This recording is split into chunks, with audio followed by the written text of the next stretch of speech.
প্রথম যে সূরাটা আল্লাহ দিলেন সূরাতুল ফাতিহা, দ্বিতীয় নম্বরে যে সূরাটা দিলেন সূরাটার নাম কি? সূরাতুল বাকারা। বলেন কি নাম? মুখস্থ করেন, বলেন কি নাম? দ্বিতীয় যে সূরাটা দিলেন আল্লাহ সেটার নাম হলো সূরাতুল বাকারা।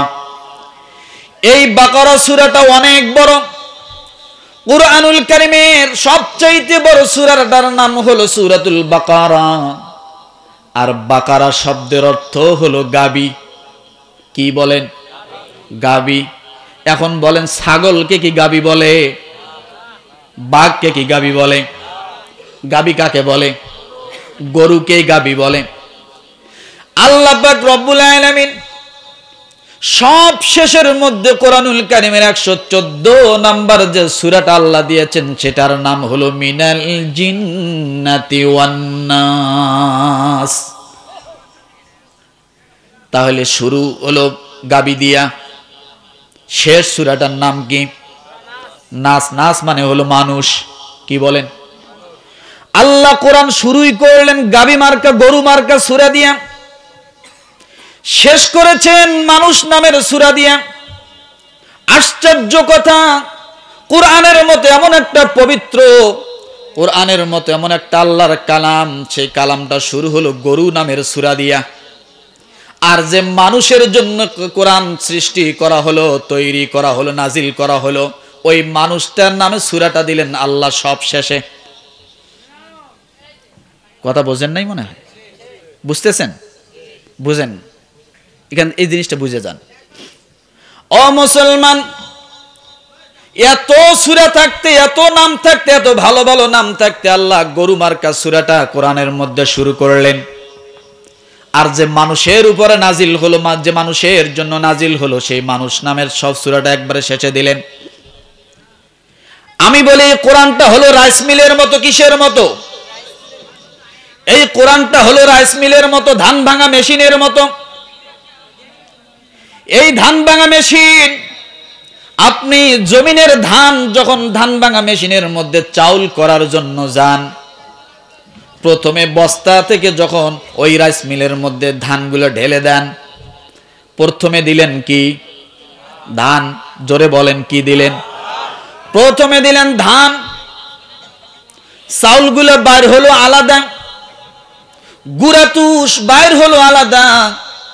দিলেন ধান, হলো চাউল, বাইর হয়ে গেল সাইড দিয়ে হলো আলাদা। কথা ঠিক কিনা?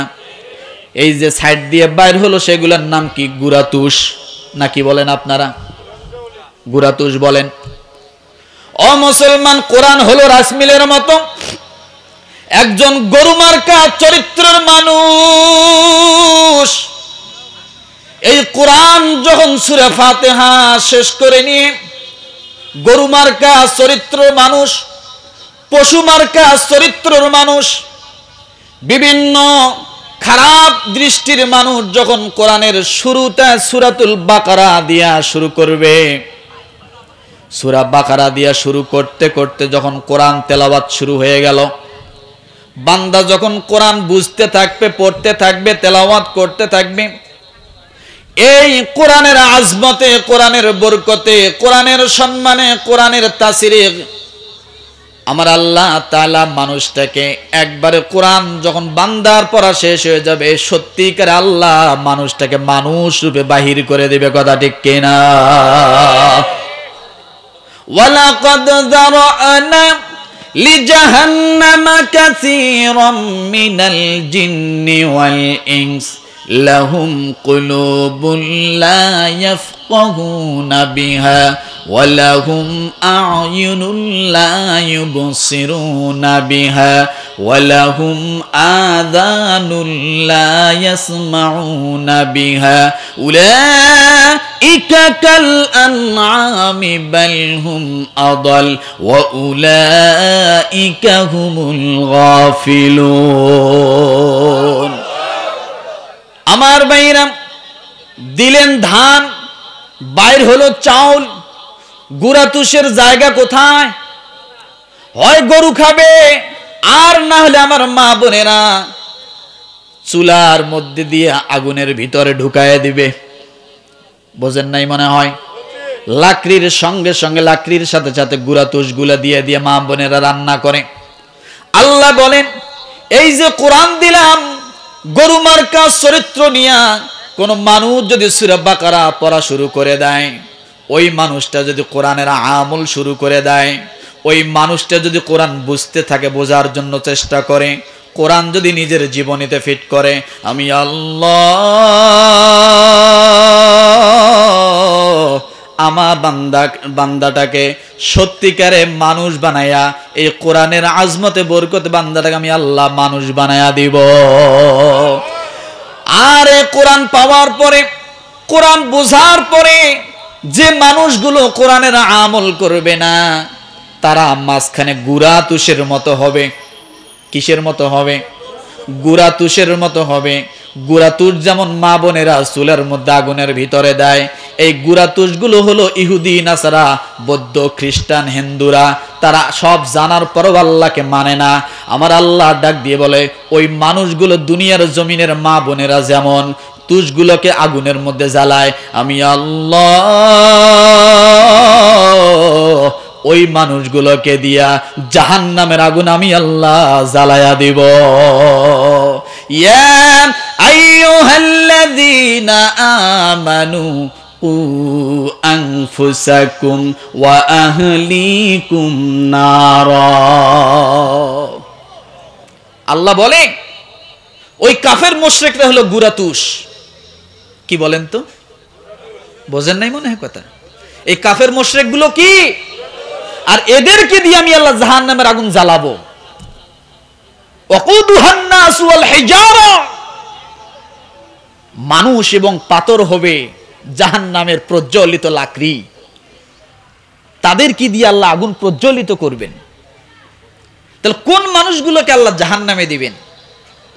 ওই যে যারা গুরাতুষ, কোরআন পাওয়ার পরেও যারা কোরআন মানলো না, ধরলো না, জীবনীতে ফিট করলো না, এই মানুষগুলো হলো গুরাতুষের মতো।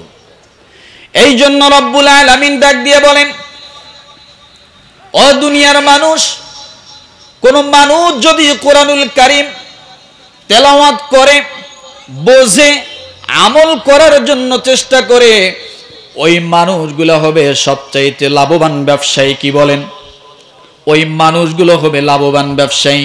ইন্নাল্লাযীনা ইয়াতলুনা কিতাবাল্লাহি ওয়া আকামুস সালাতা ওয়া আনফাকু মিম্মা রাযাকনাহুম সিররান ওয়া আলানিয়াতান ইয়ারজুনা তিজারাতান লান তাবুর।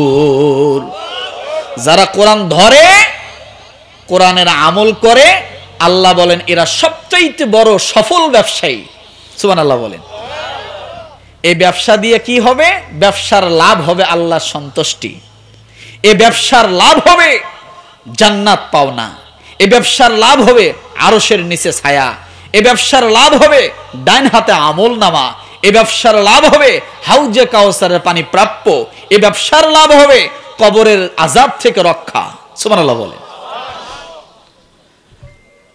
আমার ভাইরা, কবরের আযাব কত কঠিন ভালো করে বোঝেন। একজন মানুষ আমল দিয়ে বাহাদুরি করে তার কবরের আযাব সে নিবারণ করতে পারবে না, আল্লাহ যার প্রতি দয়া না করবেন। মালিক ইবনে দিনার রাহমাতুল্লাহ আলাইহি কোন এক কবরস্থানের পাশ দিয়ে পা পা করে হেঁটে যায়। মালিক ইবনে দিনার রাহমাতুল্লাহ আলাইহি জগৎ বিখ্যাত একজন ওলি, যিনি নৌকার মধ্যে উঠে যখন নদী পাড়ি দিবেন, এমন সময় মাঝি তার সঙ্গে কর্কশ ভাষায় ডাক দিয়ে বলে, ও যাত্রী, আপনি আমাকে ভাড়া দেন। মালিক ইবনে দিনার রাহমাতুল্লাহ আলাইহি পকেটের মধ্যে হাত দিয়ে দেখে যে তার কাছে ভাড়ার মতো দেওয়ার মতো টাকা নাই। যখনই তার পকেটে টাকা পাইলেন না, নৌকার মাঝি চিৎকার দিয়ে উঠলো, কর্কশ ভাষায় কথা বললো, খারাপ গালিগালাজ করলো, মোল্লা মোল্লা বলে বিভিন্ন কটূক্তি করলো। আমাদের সমাজে আছে না নাই? একটু 19 থেকে 20 হবে একজন টুপিওয়ালার তামাম এলাকার মানুষকে ডাক দিয়ে বলে, ওই যে টুপিওয়ালা এই কাজ করছে সেই কাজ করছে, কথা ঠিক কিনা? হাজার অপরাধ করে কিন্তু নিজের দিকে তাকায় না, পর সমালোচনা করতে ব্যস্ত, কিন্তু আত্মসমালোচনা তারা কখনো করা জানে না। আছে না নাই? এমন নাই সমাজে? আত্মসমালোচনা করা জানে না, কিন্তু পর সমালোচনা করতে কোনো দ্বিধা করে না। এই মালিক ইবনে দিনার রহমতুল্লাহ আলাইহি মনটা খারাপ হয়ে গেল, মুখটা মলিন হয়ে গেল। নৌকার মাঝি টাকা চায়, টাকা দিতে পারে না। নৌকা থেকে আল্লাহর সঙ্গে ধ্যানে কানেকশন করে ফেললেন। আল্লাহ,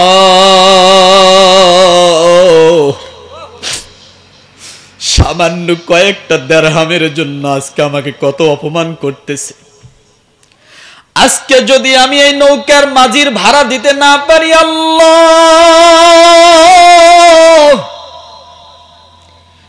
তামাম টুপিওয়ালার অপমানিত হয়ে যাবে। এই কথা বলে আল্লাহর কাছে একটা মেসেজ পাঠাই দিয়ে ডাক দিয়ে বলে, আল্লাহ তুমি আমার ভাড়ার ব্যবস্থা করে দাও। এই কথা যখন বলছেন চোখের পানি টপ টপ করে ছেড়ে দিয়েছেন, কারণ মনের মধ্যে ব্যথা লাগছে মাঝির কটূক্তি কথা শুনে। হঠাৎ করে দেখেন ওই নদীর সাইড থেকে, নৌকার সাইড থেকে একটা মাছ হা করে উপর দিকে কিছু দিনার মালিক ইবনে দিনার রহমতুল্লাহ আলাইহির সামনে উপস্থিত করে দিয়া যায়। কি সম্পর্ক আল্লাহর সাথে দেখেন। শুধু মুখ দিয়ে বলেছে, দোয়া করেছে, ব্যবস্থা